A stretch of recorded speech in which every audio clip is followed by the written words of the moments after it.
We met in DC when you were a member, and I liked you immediately because we were at a campaign finance reform event, and Yeah. you said, "Hey, DC is even worse than I thought.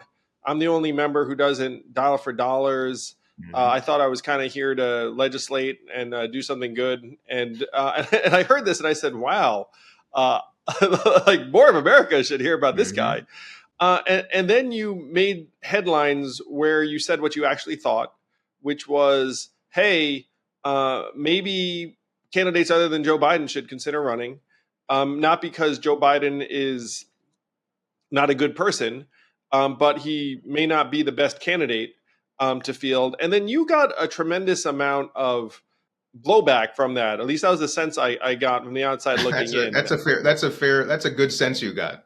And I'd imagine that that must have been sort of bewildering for you because people were saying the exact same thing as you were saying in private.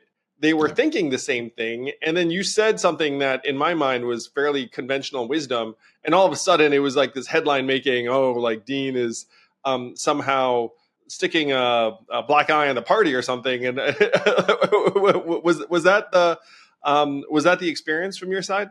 Well, first of all, Andrew, let me compliment you. When over the last year, as we've gotten to know each other, I had some perspective from the inside of Congress and the inside of Washington, and you had this experience running for president from the outside. And I'm discovering what you did last time around, and I shared with you what I discovered from the inside. Both have significant deficiencies that need to be addressed. And I'll tell you, the disease that is afflicting both is a disease of silence and a disease of fear and a lack of courage. And what you just said is people say one thing privately and they say something totally different publicly, which is why I think only 10% of Americans have significant faith in their Congress, and it makes perfect sense. So that's the disease. I used to think it was only a disease of the right. When Donald Trump was president, my Republican colleagues would say the same thing every day quietly.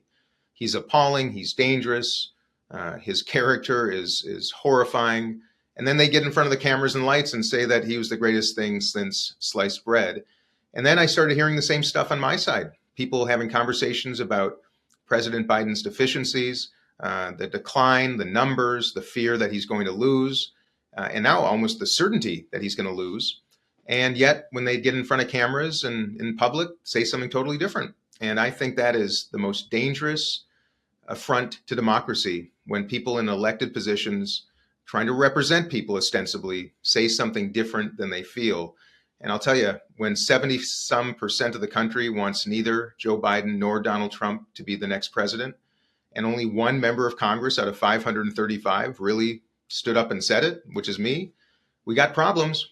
And I torpedoed my career, but my goodness, I do it 1,000 times over because this is a big deal. It's existential. Yeah, from my vantage point, Dean, it is madness to run an 81-year-old unpopular incumbent with a 37% approval rating who is down in the swing states, represents the status quo, easily the oldest president in history, against someone like Donald Trump, who would be a catastrophe in office. His second term would make his first term look like Sanity Central, in my opinion. His second term would be cataclysmic. Yeah.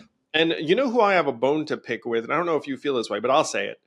I have a real problem now with Gavin Newsom, J.B. Pritzker, Gretchen Whitmer, these other folks who clearly are gearing up for a run for the White House, but are lying in wait for 2028. I mean, what the hell is going to be left for us in 2028 if Trump wins in 2024? I feel like people like that are putting their own professional interests ahead of the country's, and it makes me think of them as, frankly, unpresidential. And that's something that I feel. I mean, for you to say that might be a little bit harsh and rough, but I want to put that idea out there. Do you have any response to that? Yeah, that was my message, Andrew, that you can't wait till 2028 because we probably will not have one, at least an election that we've come to know. And that's exactly my point. You got to run to the fire when your country is burning, not away from it. And I'm disappointed. I think they're good people. That's why I called them. I think they should have and could have joined the stage and offered their names. But I have to tell you, my one defense of them is I think they knew better than I how this machine turns on anybody. You know what I mean? I mean it. And I want to be forthright. I think they know. I think that's why Gavin Newsom is doing everything but getting on the ballot, because he knows what happens if you would so much as raise your voice and have the audacity to enter your name on a Democratic primary ballot when the country needs you. He knows what the machine will do. And they're doing it to me. And I was not prepared for it. I did not expect the weight, the antagonism, and frankly, the delusion of a party that really should be focusing on debate, on competition, and participation. And instead of promoting those three things, they are literally working against it. I do think those candidates understand how this works. My only disappointment is that they're not participating in fixing it. And the best way to fix it would be to join the race. Not just one, not just two. Let's have 3, 4, 5 of us doing what you do in democracy. Look at the Republican ticket. Donald Trump is 50, 60 points ahead of everybody that was on stage there last night, right?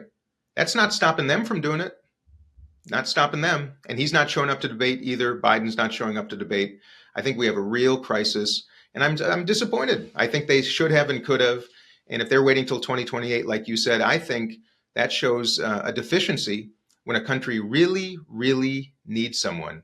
And that's exactly why I'm subjecting myself to this. And I've torpedoed my career in Congress, and that's okay, because I was not willing to see the country torpedoed by Donald Trump. Indeed, man. I mean, when I decided to run in the last cycle, I said to myself, you know what? No matter what, I'm going to be able to look at myself in the mirror and say I did everything I could. Like, I'll be able to sleep at night. You know what I mean? Like Right. that's the most important test. And you should be sleeping soundly, because you're definitely putting it all Well, out. I'll sleep soundly. I'll sleep soundly the day after the election next November.